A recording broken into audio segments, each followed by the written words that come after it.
성도님께 우리 한번 인사하겠습니다. 사랑합니다. 축복합니다. 여러분 인사해 주시면 제가 화면을 보고 인사하도록 하겠습니다. 우리 일본에 있는 성도님께 사랑합니다. 축복합니다. 인사하겠습니다. 사랑합니다. 축복합니다. 네, 다시 한번 말씀드리지만 일본의 두 성도님이 저희 예배를 실시간으로 함께 예배하고 있습니다. 자, 오늘부터 새로운 말씀 시리즈 무명의 선지자 엘리야 오늘을 살다라는 제목으로 엘리야 선지자에 관련된 말씀을 함께 나누도록 하겠습니다. 엘리야는 성경에 등장하는 가장 유명하고 위대한 선지자 중에 한 사람입니다. 그래서 선지서나 선지자를 대표할 때마다 늘 거론되는 사람이 바로 엘리야입니다. 성경에 엘리야가 굉장히 많이 등장하죠. 예수님께서 이 땅에 오시기 전 하나님께서는 말라기 선지자에게 예수가 오기 전에 이 땅에 엘리야를 보내겠다고 말합니다. 그 엘리야가 바로 세례 요한입니다. 예수님께서 변화산에서 자신의 모습을 변형시키시는데 그때 모세와 엘리야가 예수님과 함께 등장합니다. 다시 말해서 엘리야는 예수님과 같이 그 변화산에서 말씀을 나누었습니다. 예수님께서 제자들에게 이렇게 묻습니다. 한 번은 얘들아 사람들이 나를 누구라고 하느냐 이렇게 질문하였더니 몇몇 사람들이 예수님께 와서 예수님 사람들이 예수님을 엘리야라고 생각합니다. 이렇게 말씀합니다. 예수님께서 십자가 위에서 죽으셨을 때 그 십자가 위에서 엘리 엘리 라마 사박다니라고 외쳤을 때 사람들은 이렇게 생각했습니다. 예수 저가 지금 엘리야를 부르고 있으니 엘리야가 와서 그를 구원하나 보자 이렇게 말을 합니다. 또 하나 야고보서 5장에 보면 기도의 사람 엘리야를 우리에게 소개하면서 이렇게 말합니다. 엘리야는 우리와 똑같은 성정을 가진 사람이다. 다시 말해서 우리와 같은 본성을 가지고 있는 사람이기 때문에 엘리야가 기도하여 하나님의 응답을 받았다면 오늘 우리도 엘리야처럼 기도하여 하나님의 응답을 받을 수 있다. 바로 그 엘리야를 소개하고 있습니다. 왜 이렇게 많이 엘리야를 거론하는 것일까? 왜냐하면 그는 성경에 보면 무명의 사람이었지만 그가 역사의 한복판에 등장하여 혜성과 같이 등장하여 하나님의 위대한 일을 감당하며 하나님의 마음을 백성들에게 전달했기 때문에 그러합니다. 사람들에게 엘리야가 어떤 사람입니까? 라고 물어보면 많은 분들이 엘리야는 갈멜산에서 바알과 아세라 선지자와 850대 1로 영적인 전투를 했던 사람입니다. 라고 말을 합니다. 바로 그러한 그의 인생의 최고의 사건 때문에 사람들은 엘리야를 기억하는 것 같습니다. 그러나 오늘 저와 여러분이 엘리야의 말씀을 묵상하면서 엘리야에 대해서 주목해야 될 것은 그가 역사적으로 위대한 사건을 이루었다라기 전에 그것을 말하기 이전에 엘리야가 선지자로 활동하던 시대 바로 그 시대 상황을 우리가 주목해야 될 필요성이 있습니다. 제가 오늘 왜 엘리야에 관련된 말씀을 증거하고 무명의 선지자 엘리야 오늘을 살다 이렇게 제목을 잡았냐면 그 이유가 있습니다. 엘리야가 살던 시대와 오늘 우리가 살던 시대가 너무 똑같기 때문입니다. 여러분 데칼코마니 아시죠? 바로 똑같이 찍어낸 것과 같습니다. 역사적으로 약 2900년이라고 하는 시간의 갭이 있음에도 불구하고 그때나 오늘이나 영적인 상황은 변한 것이 하나도 없습니다. 엘리야가 살았던 시대 상황이 어떠한가? 우리가 읽었던 열왕기상 16장 29절부터 34절에 보면 엘리야가 활동하던 시대가 아합 시대라고 이야기합니다. 아합 왕의 시대, 북쪽 이스라엘의 아합 시대였는데 그 시대의 시대상을 대표적으로 보여주는 말씀이 30절과 31절 상반절인데요. 제가 한번 읽어보겠습니다. 아합이 그의 이전의 모든 사람보다 여호와 보시기에 악을 더욱 행하여 느바스 아들 여로보암의 죄를 따라 행하는 것을 오히려 가볍게 여겼다. 여러분 구약의 대표적으로 악의 상징이라고 불리우는 사람이 바로 여로보암이라고 하는 사람입니다. 그러니까 죄를 지은 사람들은 대부분 이렇게 말을 합니다. 그가 여로보암의 길을 따랐다. 그런데 그런 악한 사람보다도 아합은 더 죄를 졌고 그 여로보암보다 죄 짓는 것을 오히려 가볍게 여겼다라고 말을 합니다. 바로 이러한 시대에 엘리야가 선지자로서 활동을 하였다는 것입니다. 자, 오늘 성경은 그 엘리야가 활동하던 시대의 죄악상을 구체적으로 세 가지로 예를 들어 설명합니다. 제가 한번 말씀드려 볼게요. 첫 번째, 엘리야는 이세벨을 아내로 삼아 바알 우상을 섬깁니다. 자, 성경 31절 말씀인데요. 우리 다 같이 한번 읽어볼까요? 시작! 느밧의 아들 여로보암의 죄를 따라 행하는 것을 오히려 가볍게 여기며 이세벨을 아내로 삼고 가서 바알을 섬겨 예배하고. 아멘. 아합과 이세벨이 결혼합니다. 그런데 이 결혼을 뭐라고 부르냐면 정략결혼이라고 부릅니다. 북이스라엘을 다스리고 있는 아합은 당시 이 아람이라고 하는 나라, 우리가 알고 있는 다메섹이죠. 이 아람이라고 하는 나라가 위협하고 공격하기 때문에 자신의 나라를 지키기 위하여 어쩔 수 없이 북방의 한 나라였던 시돈이라고 하는 나라와 협약을 하게 되어 자신의 나라를 동맹하여 지킵니다. 그런데 여러분, 역사적으로 여러분 아시겠지만 항상 그 동맹의 가운데는 정략결혼이 있습니다. 다시 말하여 사돈관계를 맺어 혈연관계를 맺어 너와 내가 서로 가족관계를 맺어 나라를 지켜야 된다, 이렇게 정략적인 결혼을 하였던 것입니다. 여러분, 결혼한 게 무슨 문제가 있겠습니까? 결혼은 축하할 일이고 행복한 일이죠. 문제는 이 이세벨이라고 하는 여인의 아버지가 옛바알 이렇게 말하지 않습니까? 옛바알이라고 하는 말의 뜻은 뭐냐면 바알과 함께하는 자, 이런 뜻이에요. 실질적으로 역사를 추적해보면 이 옛바알이라고 하는 사람은 바알의 제사장으로 알려져 있습니다. 그러니 옛바알, 바알을 섬기는 그 옛바알의 딸 이세벨은 뭐 하나님을 섬길 게 있겠습니까? 아버지가 바알을 섬기는데요. 그래서 이세벨도 동일하게 바알을 섬기는, 아버지 못지않게 우상을 섬기는 자였다는 것입니다. 자, 이게 문제인 것입니다. 결혼을 하는 게 문제가 아니라 결혼을 했는데 그 결혼한 대상이 우상을 섬기는 사람이었다는 것입니다. 여러분, 이 이세벨이라고 하는 이 아합의 아내는 이름이 고결한, 순결한 뜻이에요. 얼마나 여러분 이름답지 못합니까? 이름이 고결하고 순결하다면 그의 삶도, 그의 인생도 고결하고 순결한 삶을 살아야 할 텐데 그 여인은 이름과 걸맞지 않는 여성이었습니다. 아합은 나라의 평안과 안녕을 위하여 정략결혼하였지만 결과적으로는 이세벨을 아내로 삼아 우상을 섬기게 되는 끔찍한 일을 범하게 되었다는 것입니다. 여러분, 바알을 섬겼다는 얘기는 무슨 뜻이냐면 나의 예배의 대상인 하나님을 버리고 우상인 바알을 섬겼다. 다시 말해 예배의 대상을 바꾸어 버렸다라고 하는 뜻이 됩니다. 하나님께서 가장 싫어하시고 증오하는 일이 무엇인가? 바로 우상 숭배 아닙니까? 우상이 무엇인가? 하나님보다 더 사랑하는 것이 우상이다, 성경은 강조합니다. 아합의 시대는 우상 숭배의 시대였고, 그런데 가만히 보니 오늘 우리가 살고 있는 이 시대가 바로 우상의 시대와 너무 똑같습니다. 하나님보다 더 사랑하는 것이 많죠. 어떤 사람은 돈을 우상으로 삼아 돈을 버는데 혈안이 되어서 주변을 돌아보지도 않고 수단과 방법을 가리지 않고 돈을 모읍니다. 어떤 사람은 지식, 또 어떤 사람은 학위가 우상이 됩니다. 어떤 사람은 성공, 어떤 사람은 명예가 우상이 되기도 합니다. 여러분, 최근에 방영한 드라마 스카이캐슬을 보시면 서울 의대에 합격하는 것이 우상이 되어서 삶의 모든 것을 거기에 올인합니다.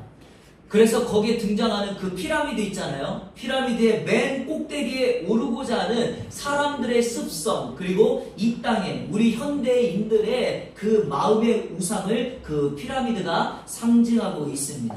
이게 바로 잘못이고, 그리고 이게 바로 시대의 죄악상입니다. 또 하나, 두 번째 죄악상은 바알 신전을 만들고 바알의 제단을 만들었다는 겁니다.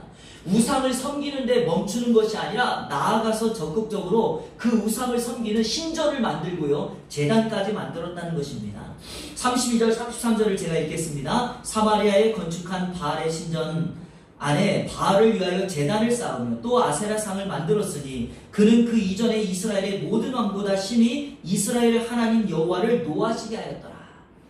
우상을 섬기는 데서 끝나지 않고 우상을 섬기기 위하여 신전과 제단까지 만들었다. 이런 끔찍한 죄악상. 자, 아합의 죄악상 세 번째, 이게 바로 저는 가장 중요하게 생각하는데요. 그 세 번째는 바로 하나님의 말씀을 무시했다는 것입니다. 오늘 이 현대의 가장 두드러진 죄악의 특징은 뭐냐? 바로 하나님의 말씀을 무시한다는 것입니다.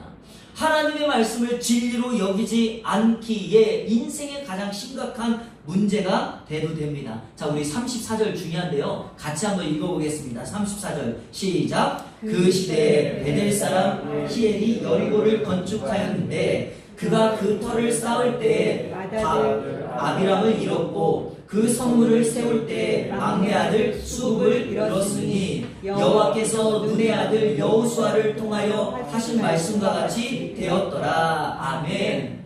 눈의 아들 여호수아를 통하여 하신 말씀과 같이 되었다라고 그랬는데, 자, 그러면 하나님께서 여호수아에게 하신 말씀이 무엇일까요? 바로 여호수아 6장 26절입니다. 자, 우리 한번 자막을 보시며 같이 읽을까요? 시작. 여호수아가 그때 맹세하게 하여 이르되 누구든지 일어나서 이 여리고 성을 건축하는 자는 여호와 앞에서 저주를 받을 것이라. 그 기초를 쌓을 때 그의 맏아들을 잃을 것이요 그 문을 세울 때 그의 막내 아들을 잃으리라 하였더라. 아멘.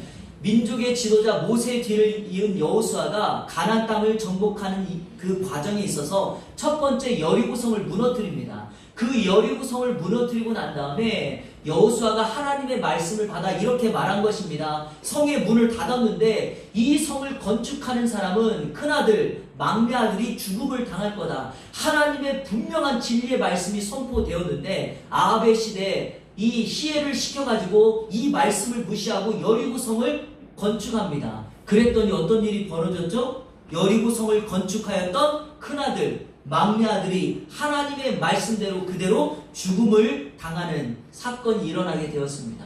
여러분, 하나님이 말씀하시면 그 말씀대로 순종하는 것이 진정한 성도의 삶입니다. 하나님이 말씀하셨는데도 그 말씀을 무시하고 나아가는 것, 그게 바로 아합 시대의 가장 큰 문제입니다. 사랑하는 성도 여러분, 오늘 이 시대를 살아가는 동안에 하나님의 말씀을 따르는 것이, 하나님의 말씀을 순종하는 것이 정말 중요할까요? 왜냐하면 우리가 이 세상을 살아가는 동안에 하나님을 알 수 있는 방법, 하나님을 경험할 수 있는 방법, 바로 그것은 하나님의 말씀이기 때문에 그러합니다. 다시 말하여 하나님의 복이 이 땅에 오는 통로가 무엇일까요? 말씀입니다. 그래서 말씀은 진리이자 하나님을 알고 하나님을 경험하고 하나님의 복을 경험할 수 있는 이 땅의 통로가 바로 하나님의 말씀이기 때문에 우리는 그 말씀을 붙들고 순종하며 살아가야 될 줄로 믿습니다. 시대가 바뀌어도 말씀을 붙드는 하나님의 사람, 성경의 사람은 결코 망하지 않습니다.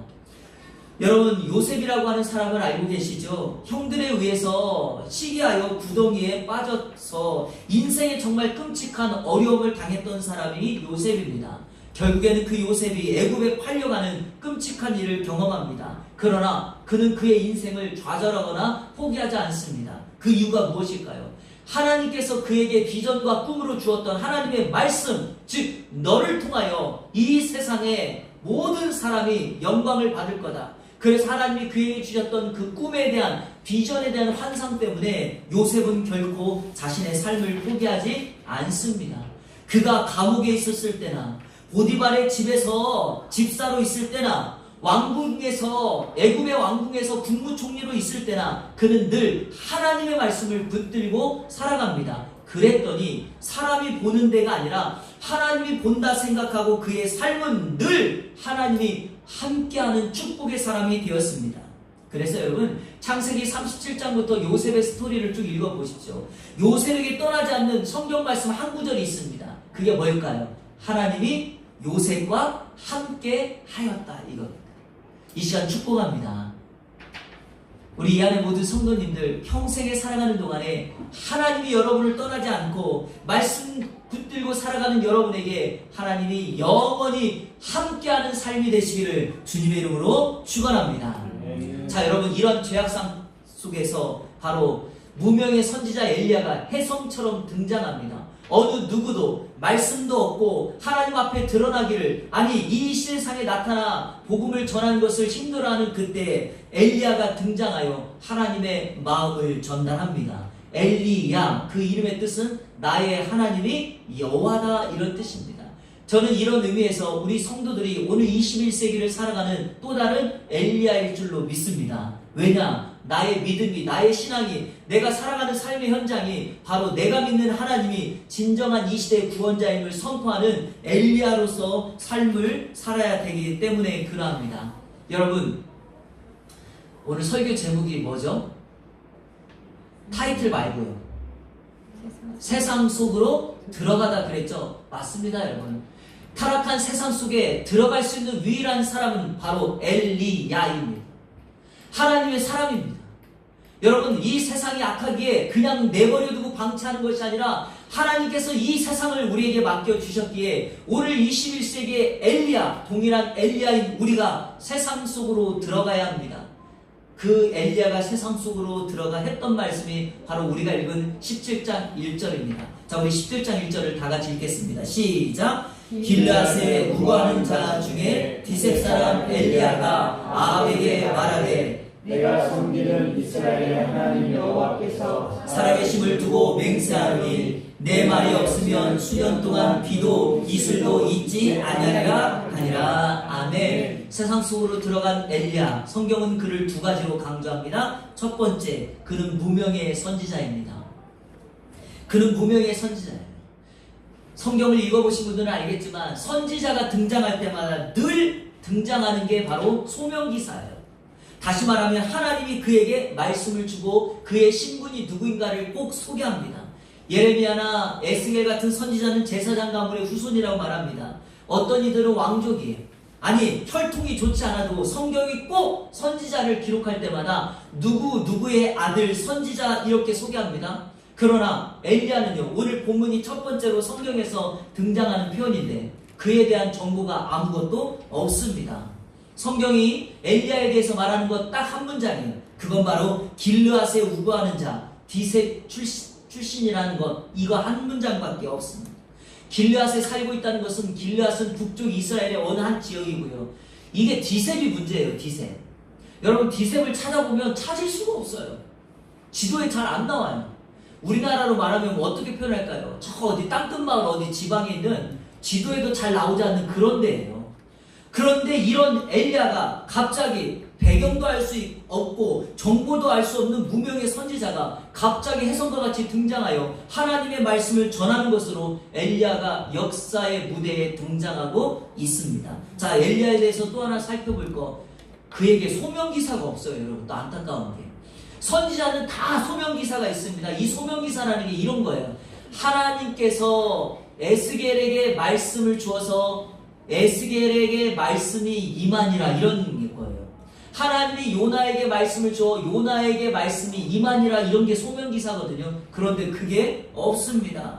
왜냐하면 하나님께 부름을 받아야지 보내심을 받아 선지자로서의 역할을 감당할 터인데, 엘리야는 구약의 가장 위대한 선지자임에도 불구하고 소명기사가 나타나지 않습니다. 예컨대 여호와의 말씀이 누구에게 임하니라. 자, 여러분, 요나에게는 어땠습니까? 그래서 요나에게 말합니다. 니느웨로 가라. 여호와의 말씀이 호세아에게 임합니다. 그러니 음란한 여자 고멜을 아내로 맞아 자식을 낳으라, 이렇게 말합니다. 여러분 잘 알고 있는 것, 이사야는요, 이사야 6장에 성전에서 환상을 보죠. 에스겔은 그발 강가에서 하나님의 환상을 봅니다. 아니, 적어도 엘리야에게 이런 환상이라도 준다면 하나님의 부름인 줄 알고 내가 가서 복음을 전할 텐데, 이런 환상도 말씀도 없습니다. 그런데 중요한 게 무엇입니까? 바로 이겁니다. 무명의 선지자이고 소명 기사도 없지만 그가 이 시대를 향한 하나님의 마음을 가졌기에 세상 속으로 들어갔다는 것입니다. 사랑하는 여러분, 오늘 21세기에 성경에 등장하는 엘리야가 나타났다면 뭐라고 말할까요? 혹시 이렇게 말할까요? 왜 나에게는 부르심을 주지 않습니까? 왜 나에게는 소명기사가 없습니까? 왜 나에게는 환상을 보여주지 않습니까? 이렇게 하나님께 불평했을까요? 아닙니다, 여러분. 하나님의 마음을 가지고 있는 사람은 이런 소명기사, 아니 이런 배경을 중요하게 생각지 않습니다. 하나님의 마음이 중요한 겁니다. 이 시대를 향한 하나님의 마음이 중요한 것입니다. 죄로 인하여 힘들어하고 아파하고 방황하고 신음하고 있는 그 마음, 그래서 내가 그들을 회복하길 원하고 그들을 축복하길 원한다라는 그 마음이 필요한 것입니다. 이런 의미에서 우리 교회가 다음 세대를 향하여 선포하고 싶은 것이 이것입니다. 배경이 약하고 가진 것 없고 아니 강남 한복판에 살지 않아도 아니 내 부모가 나에게 준 것이 많지 않아도 내가 예수 그리스도 인류의 왕이시며 만왕의 왕이신 그분이 내가 믿는 주님이라면 그 주님 붙들고 이 세상을 향하여 또 다른 21세기의 엘리야가 되어서 그 세상 속으로 들어갈 수 있다면 하나님이 엘리야에게 선포했던 그 말씀을 힘을 줘서 그와 평생 함께하였던 것처럼 오늘 저와 여러분 가운데 함께하지 않겠습니까? 사랑하는 여러분, 특별한 부르심과 특별한 소명을 기다리기 전에 이 시대를 향한 하나님의 그 울부짖음, 탄식하는 마음을 갖게 되기를 주님의 이름으로 축원합니다. 그러면 내가 지금 일하고 있는 그 일터, 내가 속해 있는 가정, 그리고 내가 만나는 사람들에게 내 안에 있는 예수 그리스도 그들을 증거할 수 있게 될 줄로 믿습니다. 두 번째, 성경이 엘리야에 대해서 강조하는 두 번째는 그는 하나님만 섬기는 사람이라는 사실입니다. 이게 중요합니다. 그래서 소명기사가 없고 그는 무명의 사람일지라도 그는 하나님만을 섬기는 사람이었습니다. 그래서 오늘 성경 1절에 이렇게 말하죠. 내가 섬기는 이스라엘의 하나님. 여러분, 내가 섬기는 이스라엘의 하나님이라는 표현은요, 아합 왕에게 대적하는 겁니다. 다시 말해서 그 우상을 섬겼던 아합을 책망하고 있는 겁니다. 진정한 섬김의 대상이 누구인가를 그 아합에게 말하고 있습니다. 바알은 진정한 섬김의 대상이 아니라는 것을 엘리야가 강조합니다. 하나님만이 우리의 섬김의 대상임을 고백하고 있습니다. 자, 여기 이 섬기다라는 말이 참 중요한데요. 이 섬기다는 말이 한국말시의 표현이라면 썰무의 개념이 강하겠지만 이 히브리어는 아마드라는 거예요. 제가 이렇게 적어놨어요. 여러분 한번 보실래요? 히브리어가 아마드예요. 아마드. 이 아마드라는 뜻이 서다, 서 있다는 거예요. 그러니까 이렇게 우리처럼 어디에 서 있다는 거예요. 그런데 이 아마드가 하나님 앞에 서 있다, 하나님 앞에 아마드한다, 그러면 무슨 뜻이 되는가? 세 가지 뜻이 있어요. 첫 번째, 자막을 보시면 이해하기 쉽습니다. 기도하기 위해 선다는 게 아마드예요. 두 번째는요, 재판을 하거나 재판을 받을 때 재판정에 서는 것이 아마드예요. 세 번째는요, 나의 충성과 헌신을 다짐하기에 그 대상 앞에 선다는 게 아마드예요. 자, 그러면 오늘 엘리야가 본문에서 내가 섬기는 하나님 그랬을 때, 하나님 앞에 선다고 했을 때는 첫 번째, 두 번째, 세 번째 중에 몇 번째일까요? 바로 세 번째입니다. 세 번째. 다시 말해서 엘리야는 지금 자신이 믿는 하나님 앞에 서서 그 하나님께 충성하고 그 하나님께 나의 헌신을 고백하고 있습니다. 사랑하는 여러분, 섬김의 대상이 분명하면 우리는 그분 앞에 섭니다. 섬김의 대상이 명확하면 다른 데 찾아가지 않습니다. 섬김의 대상이 내가 평생 따랐던 예수 그리스도라면 세상의 다른 곳에 기웃거리지 아니하며 그 주님 앞에 나가 나의 결단과 헌신을 그분 앞에만 내려놓습니다. 사랑하는 여러분, 오늘 여러분은 어디 앞에 서 계십니까? 여러분들은 지금 누구 앞에 서 계십니까? 지금도 여전히 세상에 힘 있는 사람 앞에, 아니 세상에 내 눈에 보여지는 그런 전능자 앞에, 힘 있다고 보여지는 만물 앞에 서 계십니까? 여러분, 그렇게 아마다하시면 안 됩니다. 우리가 진정으로 서 있어야 될 그곳은 바로 우리의 주인 되시며 우리의 섬김의 대상이신 하나님 아버지입니다. 엘리야가 그 하나님을 나의 아마드, 즉 나의 섬기는 자로 그 앞에 서 있을 수 있었던 두 가지의 이유를 오늘 본문이 강조합니다. 하나님, 그분은 첫 번째 살아계신 분이기 때문에 그러합니다. 두 번째, 그분은 우리 인생의 구원자이기 때문에. 그래서 1절에 보면 이렇게 성경이 기록하죠. 내가 섬기는 이스라엘 하나님 여호와의 살아계심을 두고 맹세하노니 내 말이 없으면 수년 동안 비도 이슬도 있지 아니하리라.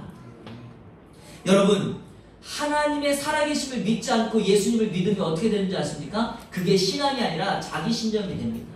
신념은요 참 무서워요. 왜냐하면 잘못된 것을 가지고 내가 신념을 가지면 마치 세뇌당하는 것처럼 되기 때문에 그러합니다. 자, 두 번째는요 이겁니다. 하나님은 내 인생의 구원자십니다. 여러분, 이스라엘 백성들이 섬기는 바알은 농경의 신이거든요. 그러니까 농경의 신이 바람과 비를 장악하여 그때마다 땅에다 씨앗을 심으면 농사에 큰 풍성한 수확을 얻게 한다. 그게 바로 바알 신이거든요.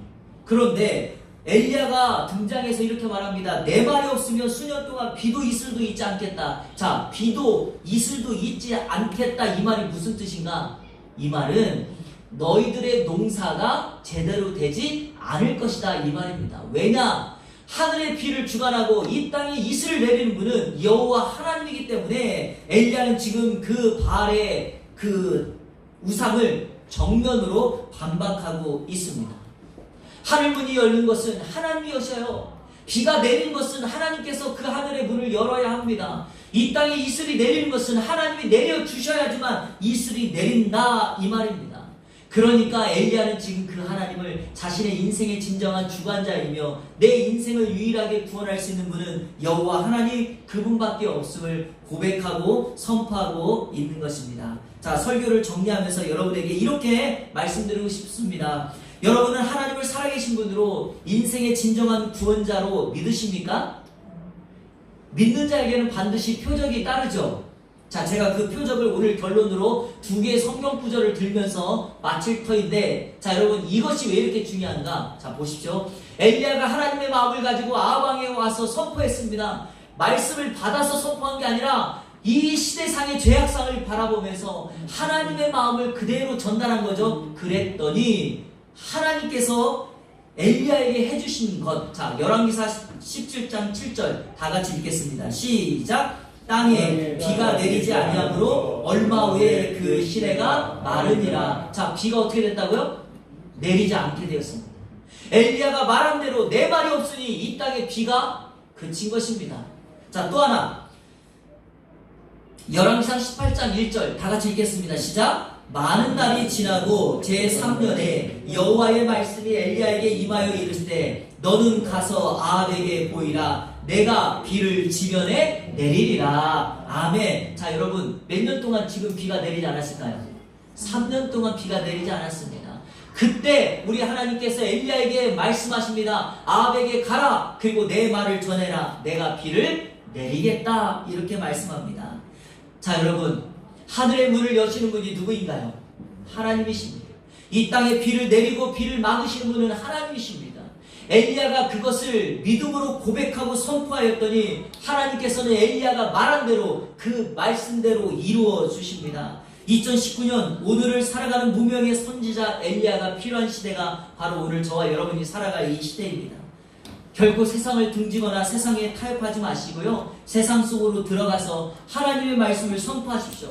여러분 선포하세요. 그 결과는 주님께 맡기십시오. 그러면 우리 하나님께서 엘리야를 통하여 하늘의 문을 열고 하늘의 문을 닫은 것처럼 이번 한 주간 세상 속의 엘리야로 살아가는 저와 여러분을 통하여 하늘문을 열고 하늘문을 닫는 그 하나님의 풍성한 은혜와 축복이 저와 여러분을 통하여 이 땅 가운데 임하게 될 줄로 믿습니다. 오늘 그 은혜가 여러분 가운데 있기를 우리 주 예수 그리스도의 이름으로 축원합니다.